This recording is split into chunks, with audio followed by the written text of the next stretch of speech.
পানির অভাবের কারণে পাহাড়ি অঞ্চলের অবস্থা দেখেন, পুরাই অবস্থা খারাপ।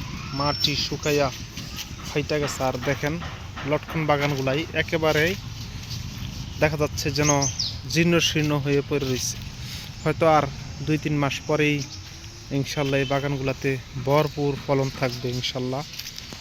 কারণ আমরা আজকে চলে আসছি যে বাগানগুলাই দেখা যাচ্ছে কোনো ফল নাই। দেখেন বডি এখন ফলন শুরু হওয়ার জন্য প্রস্তুতি নিচ্ছে। এই যে এখানেই ফলনগুলো হয়, এই যেই চিহ্নগুলো দেখা যাচ্ছে এই চিহ্নতেই ফল হয়। পুরোটা বাগান একেবারে খালি, যেন শূন্য হয়ে দাঁড়িয়ে রয়েছে এই গাছগুলাই। আর কিছুদিন পর থেকেই শুরু হবে ইনশাল্লাহ ফলন আর ফলন। আমরা প্রত্যেকটা ভিডিও আপনাদেরকে ধাপে ধাপে দেখাবো ইনশাল্লাহ। পাশে থাকবেন আমাদের এবং পেজটা ফলো দিবেন, ইউটিউব চ্যানেলটা সাবস্ক্রাইব করবেন, তাহলে প্রত্যেকটা ভিডিও আপনারা ধাপে ধাপে পাবেন। আসসালামু আলাইকুম।